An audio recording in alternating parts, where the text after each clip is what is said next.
jueves 26 de marzo y seguimos con el estudio de la vida de Pablo. En concreto vamos a estar hablando acerca de su liderazgo. ¿Cómo era él? Hemos visto por qué fue una persona importante. Hemos visto también algo de su biografía, de su trasfondo, de sus sufrimientos, de su ministerio.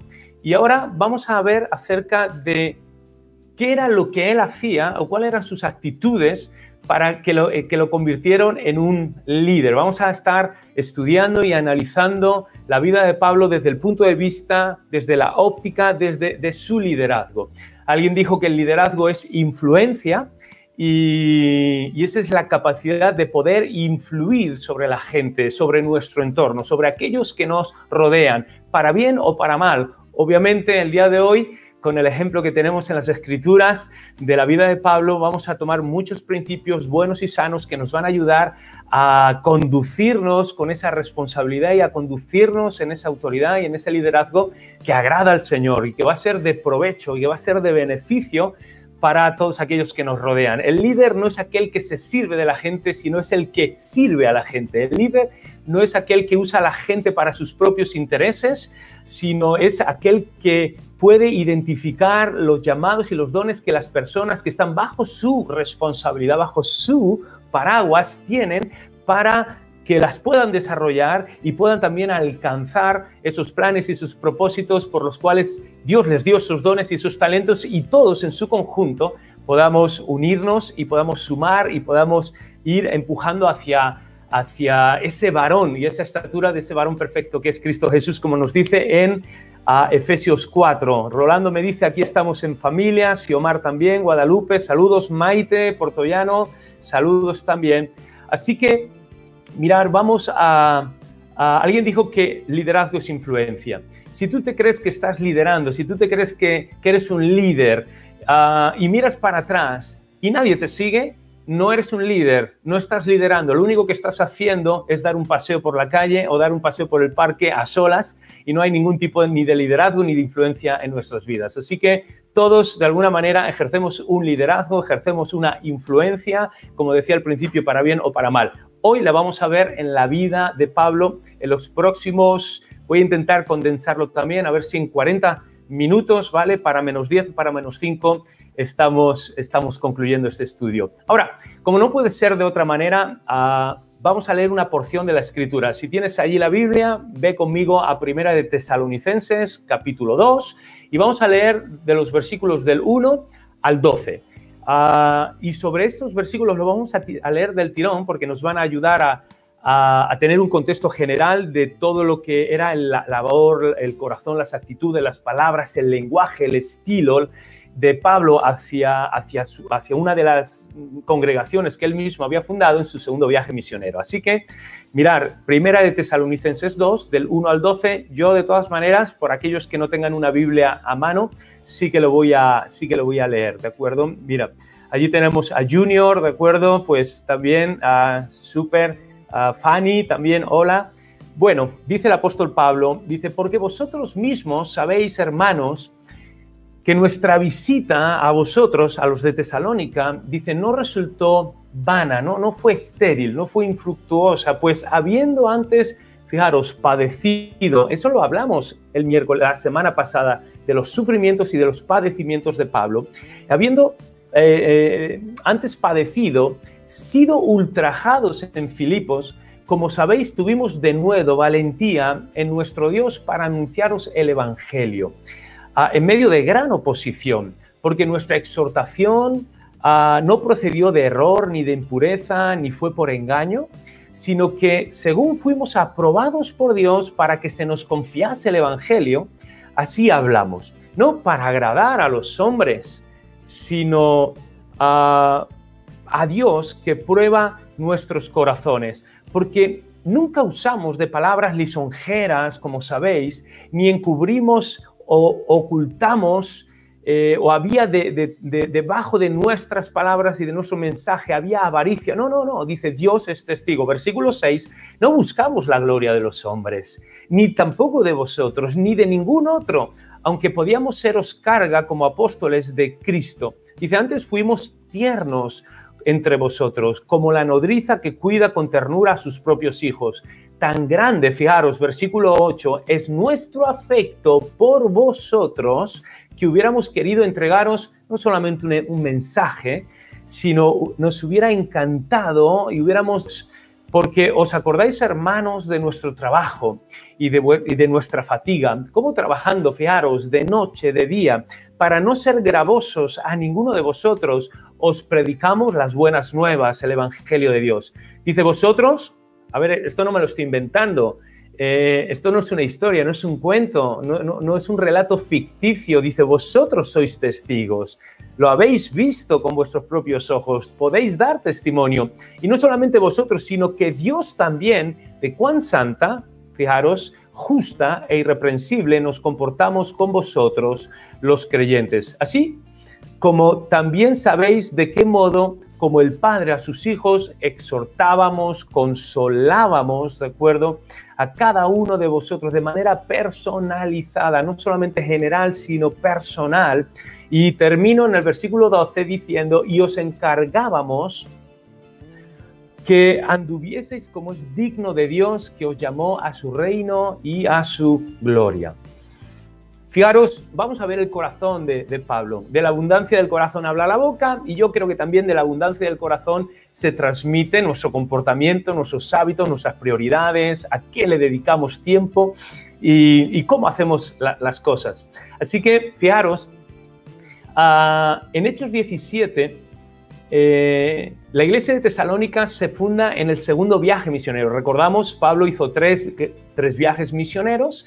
El cuarto fue ese viaje hacia Roma para ser juzgado delante del tribunal de César. Bueno, la iglesia de Tesalónica se funda en el segundo viaje misionero. Ya es una iglesia que está en Europa.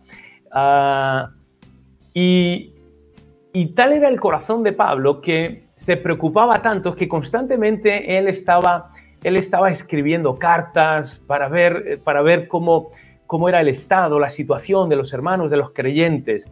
Lo que está haciendo ahora Pablo, después de haber terminado su segundo viaje misionero y ahora es seguir en contacto, es decir, no solamente fundó iglesias y las dejó, las abandonó, no.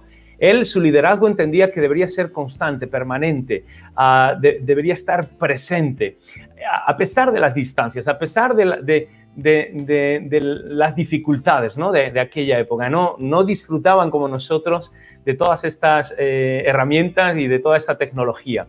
Pero no es nuevo lo que está haciendo Pablo. De hecho, el segundo viaje misionero surge justamente del mismo corazón. Y le dice a Bernabé, oye Bernabé, ¿cómo estarán las iglesias que hemos fundado en nuestro primer viaje? Recordar que el primer viaje se quedó en Asia Menor, lo que es actualmente Turquía. Dice, ¿cómo estarán? Dice, oye, ¿por qué no hacemos un segundo viaje? ¿Por qué no vamos y las visitamos y los afirmamos? Así que eso estaba allí ya en el corazón de Pablo.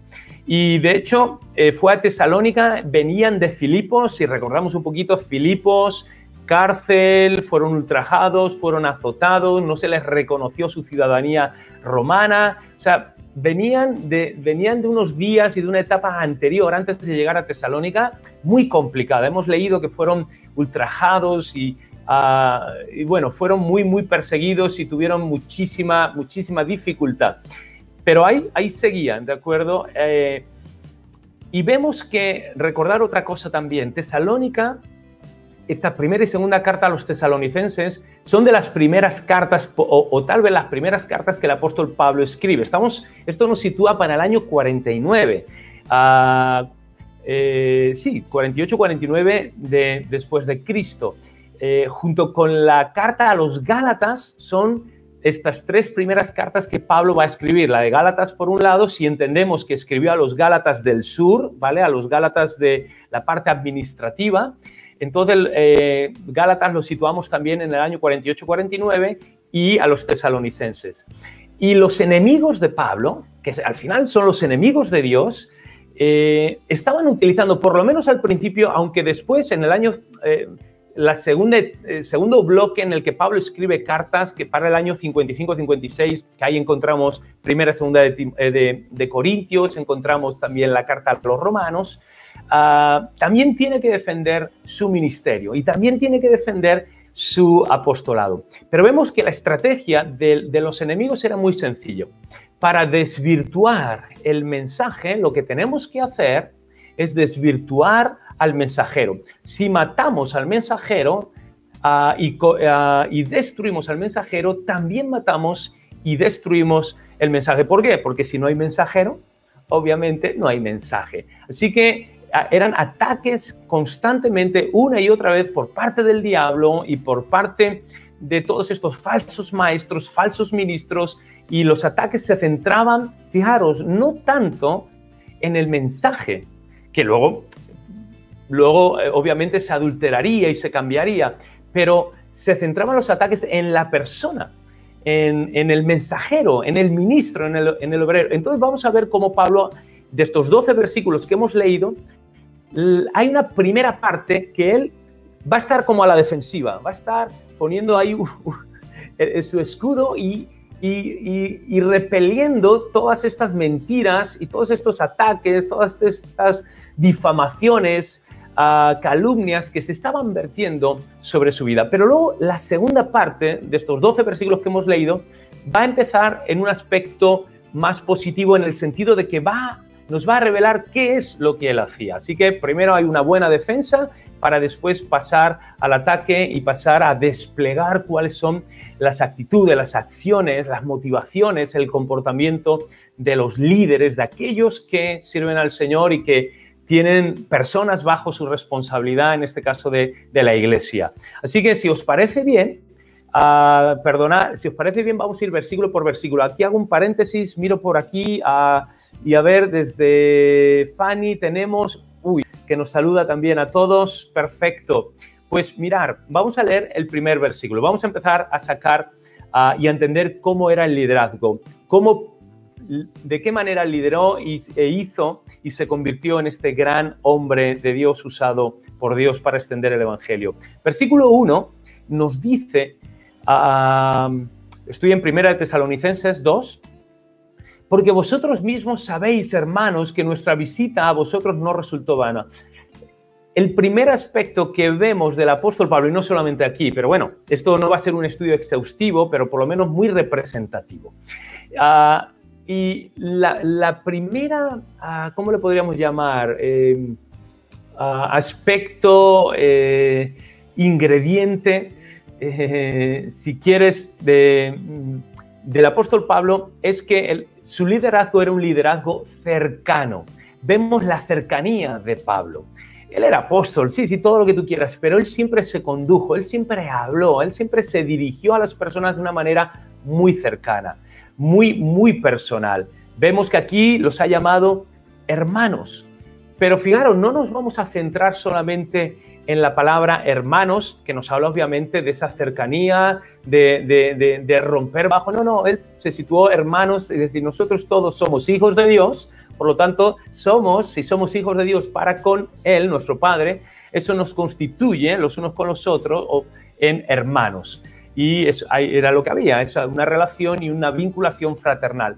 Pero nos vamos a centrar en que era muy cercano porque él apelaba a ciertos verbos. Nos vamos a centrar más en los verbos. Fijaros, en el versículo 1 dice, porque vosotros mismos sabéis, hay énfasis, vosotros lo sabéis, lo habéis conocido de primera mano, habéis estado cerquita, yo he estado muy cercano a vosotros. En el versículo 2 nos dice, como sabéis, ¿de acuerdo?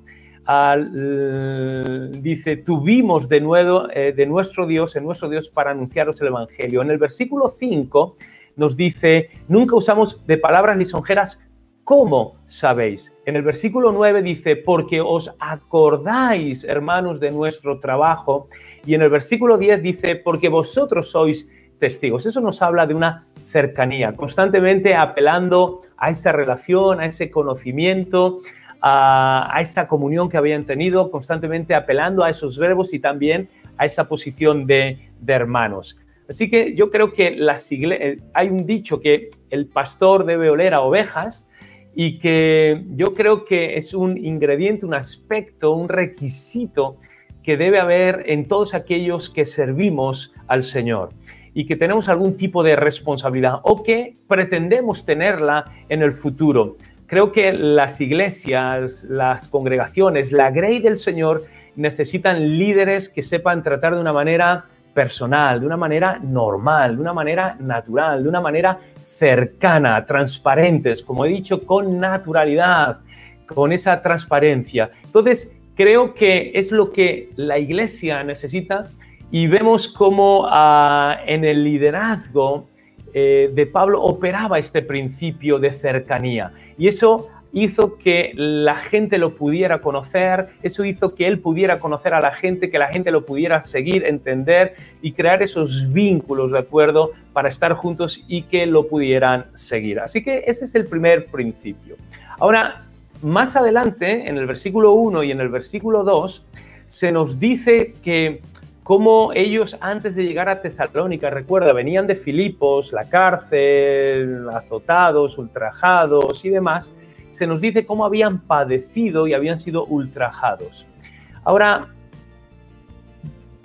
aún así continuaron el ministerio y su labor apostólica. Ahora, ¿qué nos está hablando? ¿De qué nos está hablando este tipo de persona, este tipo de liderazgo, este tipo de autoridad y de responsabilidad? Pues nos está hablando de una inquebrantable pasión por predicar el evangelio a todas las personas, incluso en medio de una fuerte oposición. Cualquiera de nosotros hubiéramos tirado la toalla. Pablo nunca lo hizo. No lo hizo aquí, pero recordar que cuando lo apedrean en Listra, si mal no recuerdo, la siguiente ciudad fue tal vez Berea. Entonces, cualquiera de nosotros hubiéramos tirado la toalla, pero Pablo no. Su liderazgo, él entendió que lo que le movía, su motivación, su fuerza motriz, había una pasión inquebrantable por predicar el evangelio. Ellos habían sido golpeados no solamente físicamente, sino también psicológica y emocionalmente, como hemos dicho. Tuvieron dolores físicos, pero también tenían dolores en su corazón. Como decía, cualquiera de nosotros hubiéramos tirado la toalla, pero aquí si el principio número 1 era un principio de cercanía, aquí hay un segundo principio. ¿Y cuál es? Allí donde estás, no vamos a hacer porque no tenemos tiempo, pero podríamos poner cuál es y lo podrías escribir. Ya te lo he dicho, pero si lo sintetizamos en una sola palabra, es un principio de valentía. El líder cristiano, el obrero cristiano, el que sirve al Señor, el que pretende, quiere o anhela servir al Señor, no solamente debe estar cercano a las personas que lidera y que quiere llevar porque las ha de acompañar, también ha de ser valiente. Debe operar un principio de valentía. Eso operaba en la vida de Pablo y lo convirtió en ese gran líder y en ese gran modelo, de acuerdo, a seguir, que, como he dicho, fue tan usado por Dios.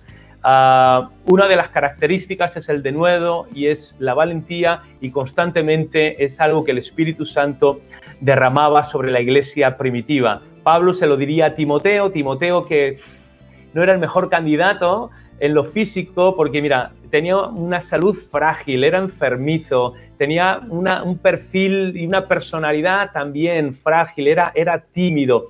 Tenía también la edad, todavía no llegaba a los 40 años y no lo consideraban anciano, sino lo consideraban como un muchacho o un joven. Y aún así, Pablo le dice, Timoteo, si estás ahí es porque Dios te ha puesto. Dios no nos ha dado un espíritu de cobardía, sino de poder, de amor y dominio propio. No te avergüences de dar testimonio del Evangelio. Así que si estás de acuerdo a que los que servimos al Señor o queremos servir al Señor, tenemos alguna responsabilidad o habremos de tener alguna responsabilidad, debemos operar en un principio de cercanía y también de valentía y en el chat. Ahora, el tercer principio lo encontramos en el versículo 3. Dice, porque nuestra exhortación no procedió de error, ni de impureza, ni fue por engaño. Las motivaciones de su predicación eran puras. Te he dicho antes que la estrategia del diablo y la estrategia de los enemigos era destruir al mensajero. Destruyendo al mensajero, ¿de acuerdo? Fijaros, la estrategia del diablo y la estrategia de las personas era destruye al mensajero, por lo tanto, si no hay mensajero, no habrá mensaje. Y aquí les decían, básicamente, es que ellos estaban predicando desde el error, desde la impureza y desde el engaño. Pero Pablo luego se defenderá y decir, no, error en el sentido de que tenemos mal la información, de que tenemos una mala revelación, de que tenemos un mal conocimiento. Y Pablo dirá, no, Dios mismo se reveló a mi vida, Dios mismo me lo reveló. Y no solamente fue esto, sino que también fue, como veremos más adelante, también respaldado por el resto de la iglesia. Los apóstoles le extenderían la mano en señal de compañerismo y demás, ¿de acuerdo? Dice, así que esto es algo que Dios me ha revelado, que Dios me ha mostrado y que me lo ha dado y lo ha depositado en mi vida como un gran tesoro.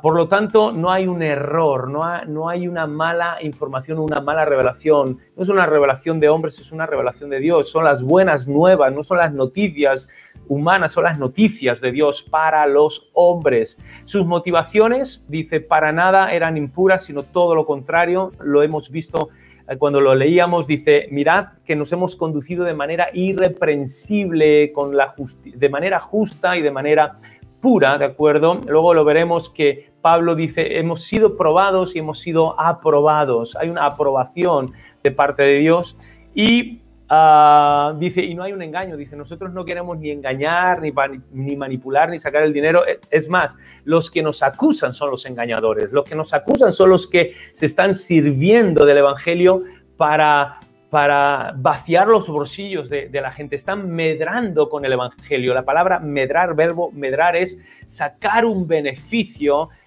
ilícito, en este caso a través de la predicación del evangelio. Están usando algo bueno con un fin malo. Están utilizando el evangelio como un medio para enriquecerse. Dice, ellos sí que son engañadores, ellos sí que se van metiendo en las casas, ellos sí que os van sacando el dinero. Dice, pero nosotros no. Por eso, si os dais cuenta, lo hemos leído, dice, y lo retomaremos más adelante, dice, pero viene bien aquí comentarlo y arrojarlo ya. Dice, por eso dice, no hemos querido ser gravosos, hemos trabajado de día y de noche con nuestras propias manos.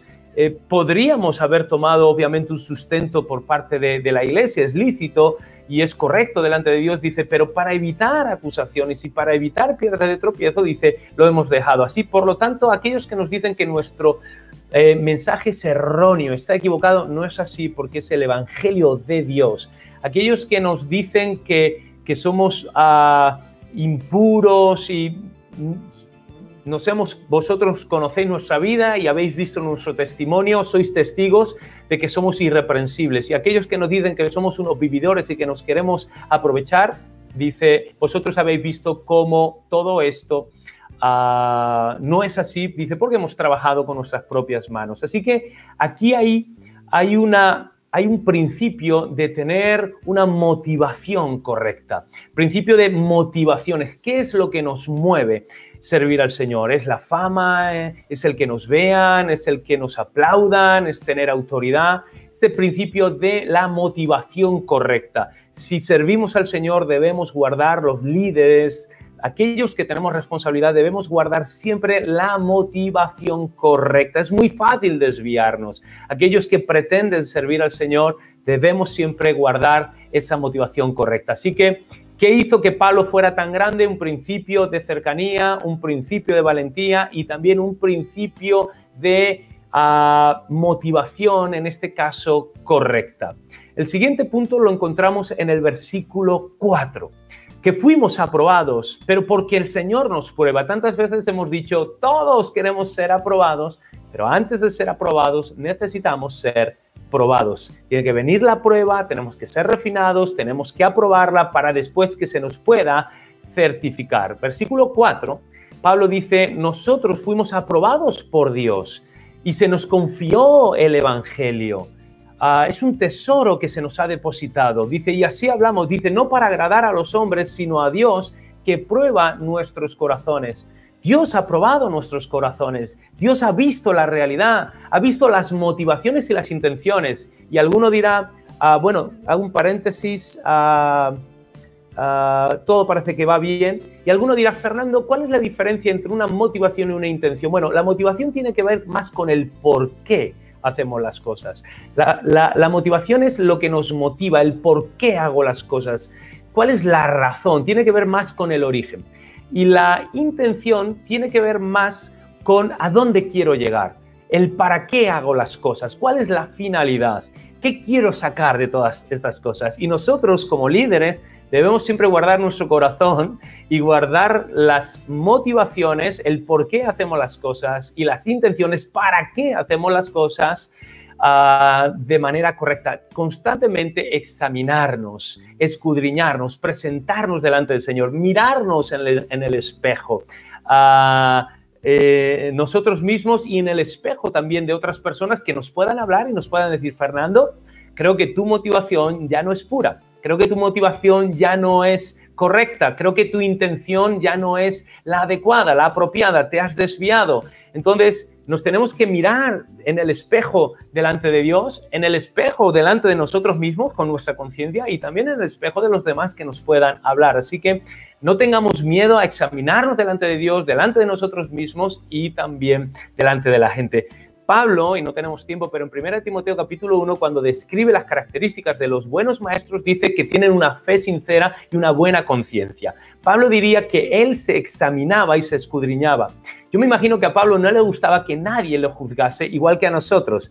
Creo que a ninguno de nosotros nos gusta que la gente nos juzgue y nos diga en qué nos hemos equivocado. Y Pablo decía, pues para que nadie me diga lo que yo he hecho mal, pues yo mismo me lo digo, yo mismo me examino. Así que cuarto principio, necesitamos tener una buena conciencia, necesitamos examinarnos a nosotros mismos, ¿de acuerdo? Mirarnos en el espejo, estar aprobados delante de Dios, delante de uno mismo y delante de la gente, ser probados. Así que, como os decía, la importancia no solamente de nuestro testimonio delante de Dios, nuestra conciencia delante de Dios, nuestra conciencia delante de uno mismo, sino que las personas nos puedan hablar. Pablo, Ananías, fue el primero allí en Damasco que lo avaló y le dio una palabra profética que tenía que ver con su llamado y su ministerio futuro apostólico. En Gálatas, luego, cuando va a Jerusalén, después de unos años, los apóstoles les tienden la mano en señal de compañerismo, bien, y en Hechos 13, como el Espíritu Santo apartó, pero fue reconocido por esos maestros y esos profetas que estaban en la iglesia de Antioquía y por toda la iglesia de Antioquía en su conjunto. Así que hay otro principio que decíamos que tiene que ver con el principio de la aprobación, de examinarnos, ¿de acuerdo? Así que un buen líder es uno que opera en un principio, número 1, recordáis, de cercanía, número 2, de valentía, número 3, en cuanto a motivaciones correctas, un corazón puro y también, número 4, una conciencia pura en el que somos probados y también somos aprobados. Así que hay que examinarse constantemente. Todo esto nos lleva al siguiente punto, ¿de acuerdo? Que vemos que, siguiendo en la línea de cuáles eran sus intenciones, sus motivaciones, el punto anterior tiene que ver más con el hecho de examinarnos a nosotros mismos, de ser probados para ser aprobados, y ahora vemos que su propósito, su motivación, su deseo era no agradar a los hombres, sino agradar a Dios. Y fijaros, en 1 Tesalonicenses 2:4 dice, porque no queremos agradar a Dios, ¿de acuerdo? Sino que queremos agradar a los hombres. A ver, veo aquí a Alonso, bienvenido, ¿de acuerdo? Dani me dice que hay un pequeño retraso, pero que en general va bien. Muy bien, por aquí Félix dice totalmente de acuerdo. Así que yo totalmente de acuerdo también, totalmente de acuerdo de Félix. Y al final no debemos buscar el aplauso de los hombres, sino la honra, el aplauso, la alabanza de nuestro Dios. Como decíamos, nos debemos examinar delante de Dios uno mismo y ante los demás, porque es muy fácil desviarse, especialmente el día de hoy que vivimos en un mundo muy narcisista, muy ensimismado, en un mundo en el que buscamos siempre la aceptación y el reconocimiento de los demás. Las redes sociales ha potenciado o ha elevado eso de una manera exponencial al grado que nos está destruyendo o simplemente está revelando nuestras realidades, nuestras miserias, nuestra condición. Pero Pablo dice, no busco agradar a los hombres, busco agradar a Dios. También lo diría en Gálatas. Recordar, Gálatas y Tesalonicenses van de la mano en la misma época, escritos casi al mismo tiempo. Y en Gálatas diría lo mismo, busco ahora el favor de los hombres o el de Dios. Trato de agradar a los hombres. Es que a Pablo le decían que usaba, como he dicho antes, el engaño, seducir, palabras lisonjeras, adular a la gente para tener dominio de la gente. Y Pablo dice, mira, si yo buscara adular o conseguir si yo buscara tener dominio de la gente, utilizaría este tipo de lenguaje muy seductor, para adular, de hacer la pelota, de decir solamente lo que la gente quiere escuchar, pero no es así. Dice, Pablo era muy duro, era muy severo, igual que amaba, pero también él reprendía, porque ese amor también tiene esa parte de afirmación, pero también tiene esa parte de corrección. Por lo tanto, Pablo está diciendo, yo no busco solamente el favor de Dios, busco el favor de Dios. Y Pablo en Gálatas 1:10 dice, ahora estoy buscando el favor de los hombres o el de Dios. ¿Busco agradar a los hombres? Dice, porque si yo buscara agradar a los hombres, entonces no podría ser siervo de Dios, ¿de acuerdo? Y en Mateo 6 el propio Señor Jesucristo dijo, nadie puede servir, ¿de acuerdo?, a dos señores, porque al final va a amar a uno y va a menospreciar a otros. No podemos tener a dos señores a los que queremos agradar.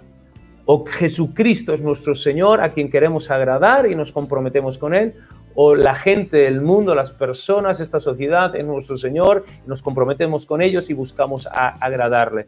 La realidad es que el que sirve al Señor con respecto a las personas siempre le dirá a las personas lo que necesitan oír, no tanto lo que desean oír. El que verdaderamente nos ama no nos dice lo que queremos escuchar, sino siempre nos dirá aquello que necesitamos escuchar, ¿de acuerdo? Aunque nos pueda incomodar o aunque nos pueda ser un poco difícil. Ahora, seguimos en esta línea. El siguiente principio es que él no buscaba, ¿vale? Constantemente este principio sería de agradar siempre al Señor. El siguiente es que no buscaba tener provecho personal o una exaltación personal. Todo va, si os dais cuenta, está muy entrelazado. Hoy en día vivimos en este mundo de cuanto más seguidores mejor, cuanto más me gustas mejor, cuanto más retweets mejor, cuanto más influencia mejor. Y eso desvía nuestro corazón. Pero Pablo no buscaba esa exaltación personal, se guardó del ego, se guardó del orgullo, se guardó de la soberbia, se guardó de la altivez. Y aquellos que servimos al Señor nos tenemos que guardar, ¿de acuerdo?, del orgullo, del ego, de aquello que hizo que Satanás, siendo ese lucero, ese sello de la perfección de la creación de Dios, hiciera que cayera. Tenemos que guardarnos porque sabemos que antes siempre de la caída, ¿qué es lo que viene? Antes de la caída siempre viene el orgullo le precede. Tenemos que guardar nuestro corazón del ego. Alguien dijo alguna vez, dice, si cuando nos bajemos de predicar, si la gente habla más de nosotros que de Jesucristo o del Evangelio, hemos predicado mal. Cuando nos bajemos de predicar, la gente tiene que hablar del Evangelio, tiene que hablar de Jesucristo, no de la persona que estuvo allí. Nosotros somos meros instrumentos, no buscamos la fama, no buscamos la exaltación, buscamos que nuestro Señor sea conocido, reconocido, exaltado, buscamos que el Evangelio, de acuerdo, sea extendido. Así que prediquemos de tal manera, sirvamos de tal manera que no seamos nosotros los vistos, sino que al final podamos ser simplemente unas herramientas y una expresión de Jesucristo, que la gente pueda ver a Cristo en nuestras vidas, ¿de acuerdo? Y eso es justamente de lo que Pablo estaba defendiéndose de todos estos ataques, ¿de acuerdo? De que le decían que quería servirse de la gente para dominarla, para de alguna manera explotarla, sacar provecho económico, obviamente, y Pablo está diciendo que todas estas cosas no son así. No hablo para agradar a la gente, no me sirvo de la gente, no me aprovecho de la gente, mis motivaciones son correctas, mi conciencia está tranquila, también es la adecuada porque me estoy examinando y me estoy guardando del ego y me estoy guardando del orgullo. Así que todo esto lo vemos como diciendo, yo podría, fijaros cómo, recordar lo que he dicho al principio, cómo Pablo dice hermanos, hermanos, una y otra vez está ese nombre. Pablo se podría haber puesto arriba, haber usado esa autoridad apostólica, pero no la hizo. Y como decíamos en el primer principio, él siempre fue muy, muy, muy cercano a las personas. Por lo tanto, guardémonos, ¿vale?, del ego, de la soberbia, del orgullo, de pensar que somos indispensables, pensar que si no lo hacemos nosotros nadie lo hará y que todo esto depende de nosotros y que es gracias a nosotros y que si nosotros el día que faltemos entonces la iglesia pues se vendrá abajo. Todo eso es orgullo, todo eso es vanidad, todo eso es soberbia, todo eso es altivez. Y tenemos que guardarnos, porque si nos conducimos de esa manera, tarde o temprano caeremos porque estamos caminando sobre las sendas de ese orgullo y de esa soberbia que nos llevará, como he dicho, tarde o temprano hacia el precipicio a través del cual pues caeremos. Ahora, seguimos en el versículo 7 y nos dice que él cuidaba a los creyentes con ternura y con calor personal. Versículo 7 dice, antes fuimos tiernos entre vosotros, como la nodriza que cuida con ternura a sus propios hijos. ¿Veis qué cercano? Vemos cómo él estaba preocupado. ¿Quiénes eran las nodrizas? Las nodrizas eran mujeres que le daban el pecho a otras, a los niños, o que criaban a los niños, pero no sus propios niños, sino niños ajenos. Entonces Pablo se da cuenta de decir, a ver, yo soy como esa nodriza que os estoy amamantando, que os estoy criando, porque al final no sois míos, sois del Señor. Al final no sois mis propios hijos, yo soy esa nodriza. Para mí es un privilegio poder criaros y amamantaros, nutriros, pero entiendo que no sois míos, sino que sois del Señor. Y por eso decía, la nodriza podría hacerlo de una manera despegada, total, no son mis hijos, total, no los he parido yo, total, eso es un trabajo que tengo que hacer. Dice, no, Pablo dice, soy una nodriza, pero dice, lo estoy haciendo con tal ternura y os estoy tratando como si fuerais mis propios hijos. No lo sois, porque sois hijos de Dios. Porque no me pertenecéis a mí, le pertenecéis a Dios. Pero mi trabajo lo hago no como un profesional, No lo hago como aquel que tiene un traje y una corbatita y un maletín. No lo hago en plan abogado. No. No es un negocio, es familia. Sois como mis propios hijos. Lo hemos leído antes. Nos hubiera encantado entregarnos a nosotros mismos, no solamente al Evangelio. Entonces vemos cómo este principio que opera de ternura, de identificación, de amar, alguien que quiere servir a Dios y que no ama a Dios, pero sobre todo no ama al pueblo de Dios, es imposible. En Juan 21 Jesús le dijo a Pedro, ¿me amas? Sí, Pedro, ¿me amas? Y Pedro le dijo, sí, Jesús, te amo, pues entonces apacienta mis ovejas. 3 veces Jesús vinculó el amarle a Él con amar a la grey, amar a las ovejas, amar a los corderos. Amar a Dios es amar a las almas, y aquí lo vemos. Si queremos servir a Dios, pero no amamos a las almas, no vamos a ir a ningún sitio. El siguiente punto es, versículo 8 y 9, va ligado, tener en cuenta que el pensamiento y siempre la argumentación de Pablo, el estilo de Pablo en cuanto a sus discursos y sus enseñanzas era muy lineal. Él va hablando y va justificando lo que va diciendo, y eso lo lleva al siguiente pensamiento que lo justifica. No es como Juan siempre escribe mucho más en círculos. Juan te habla de todo y de nada y va dando círculos sobre las mismas cosas, pero cada vez que da una vuelta más sobre ese tema va arrojando un poquito más de luz, ¿de acuerdo? Y las dos son válidas, son personas, son maneras de enseñar diferentes. Pero el versículo 8 y 9 dice, una disposición de entrega personal a favor de los creyentes. Lo hemos dicho, dice, nos hubiera encantado no solamente entregaros el Evangelio, sino a nosotros mismos. Ha expresado su cariño y su ternura como esa nodriza y ahora está diciendo, si yo me pudiera dar, lo haría con tal de que el Señor sea conocido en medio vuestro. ¿Recordáis en Romanos, no recuerdo, probablemente 13, Romanos 13, cuando Pablo le dice a la iglesia, hablando del pueblo de Israel, dice, me hubiera encantado, yo mismo preferiría ser anatema por amor a mi pueblo, a mi gente, al pueblo de Israel, a mis hermanos, a mi nación. Dice, yo perderme con tal de que ellos no se perdieran y conocieran al Señor. Eso estaba.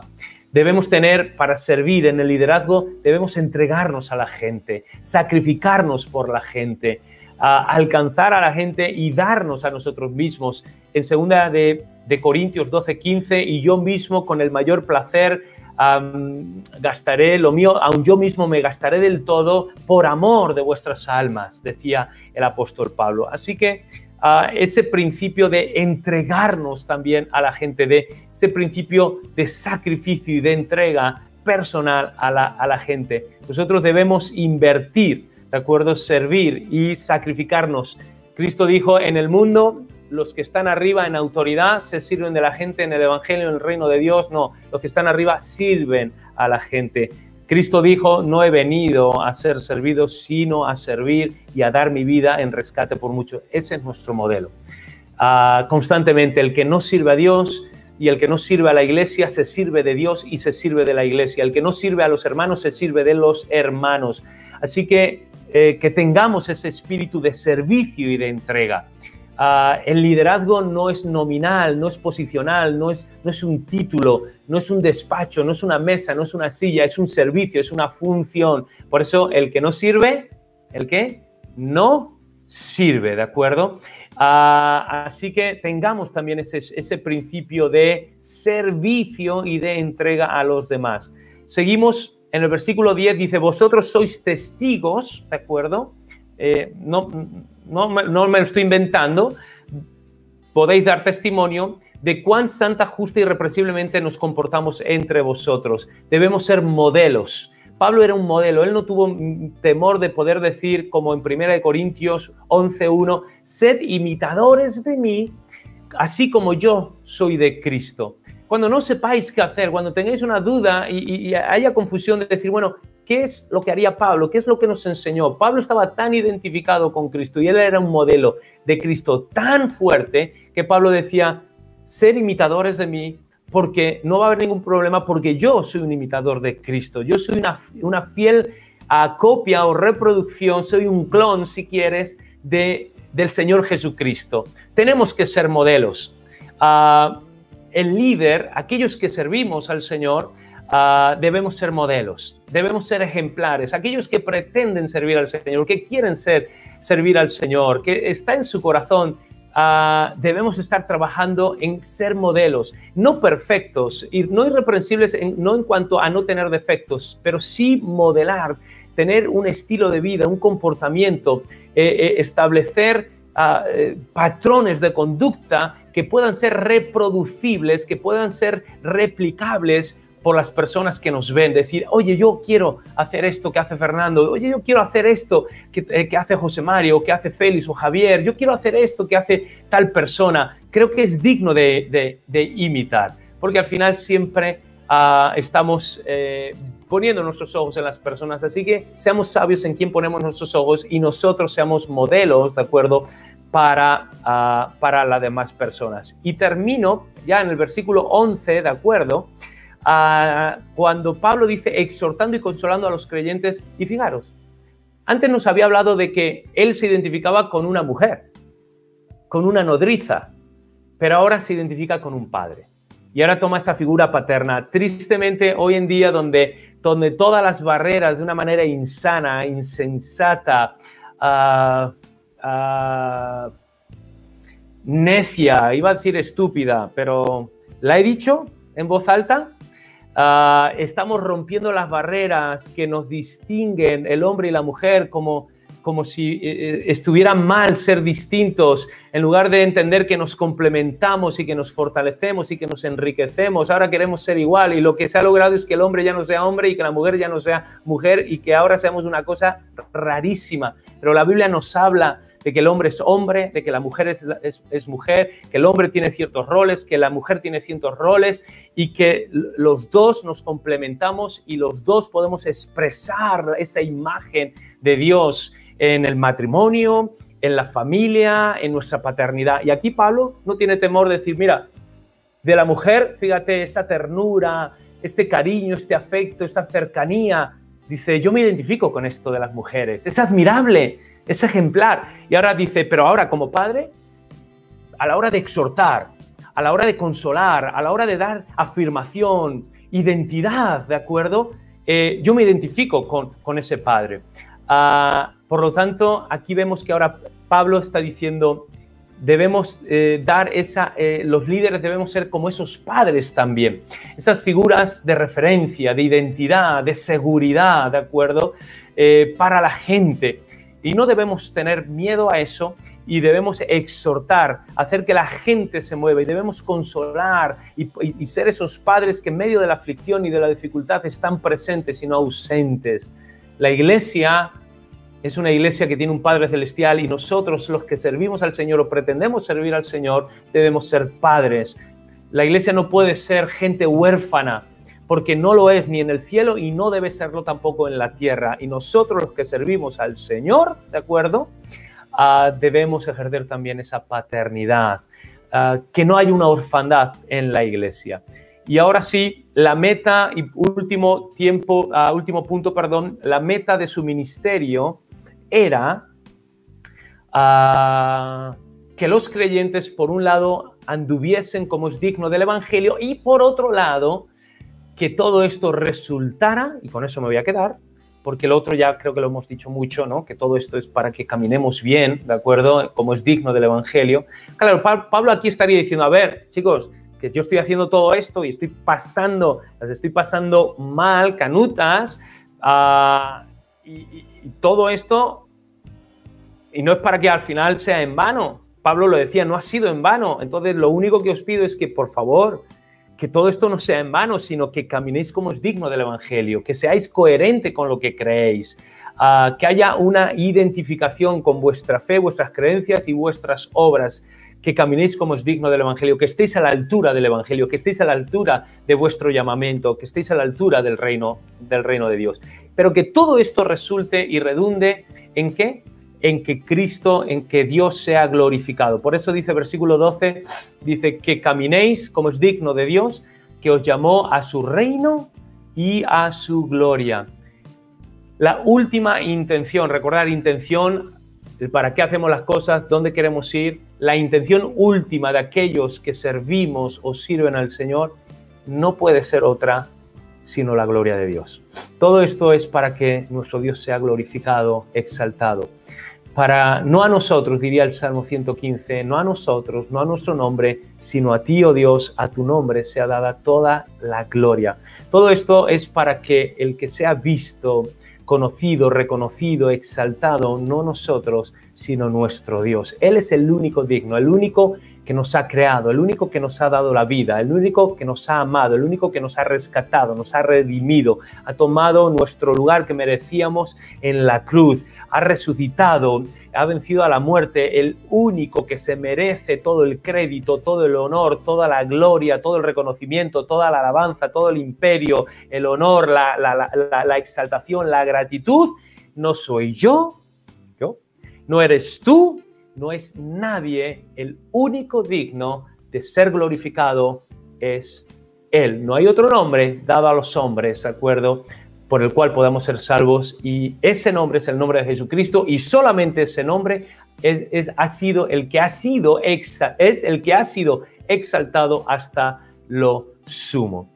Así que todos estos principios son los que operaban en el liderazgo de Pablo, este principio de cercanía, este principio de valentía, este principio en cuanto a examinarse, este principio a tener esa conciencia clara, este principio en cuanto a querer siempre agradar al Señor y no a los hombres, el guardarse del ego, del orgullo, de la altivez, el comprometerse personalmente sirviendo y entregándose a sí mismo por las personas, amando también a las personas con esa ternura, con esa nodriza y en todo buscando ser un modelo que pudiera glorificar y exaltar al Señor. Bueno, lo dejamos hasta aquí y lo que vamos a hacer es simplemente orar y darle gracias a Dios por este tiempo y que todos los que servimos al Señor, los que pretendemos servir al Señor, y escúchalo, servir al Señor no se trata de un púlpito, todos servimos al Señor. Servir en casa, en la familia, como padre, como madre, como esposa, como esposo, es servir al Señor. Servir en el trabajo como buenos trabajadores es servir al Señor. Servir en la calle, ¿de acuerdo? Y tener un buen testimonio es servir al Señor. En los estudios, en las escuelas, ser buenos estudiantes es servir al Señor. Servir en la iglesia, en algún ministerio práctico, también es servir al Señor. Que todo lo que hagamos, lo hagamos como para el Señor, porque todo forma parte de un servicio para Él y para su gloria. Padre, te damos gracias en esta tarde. Gracias por cada persona conectada. Pedimos, Señor, que tú pongas un corazón para amarte y servirte a ti, un corazón para amar y servir también a tu obra y también un corazón para amar y servir también a las personas, a las almas, Señor. Oh Dios, desarrolla en nosotros, Señor, este corazón. Tú eres nuestro modelo, ejemplo nos has dejado, ejemplo eres tú, Señor, y que nosotros podamos continuar. La gente necesita modelos, oh Dios, y nosotros te necesitamos a ti. La gente pone sus ojos en la gente, nosotros ponemos nuestros ojos en ti, Señor. La gente quiere ser exaltada y glorificada ella misma, nosotros queremos que tú seas el glorificado y exaltado. Ayúdanos a servirte a ti, a servir en el ministerio y a servir a las almas. Ayúdanos a amarte a ti, el ministerio, el servicio y también servir y amar a las almas en el nombre precioso de Jesús. Y todos decimos un fuerte amén.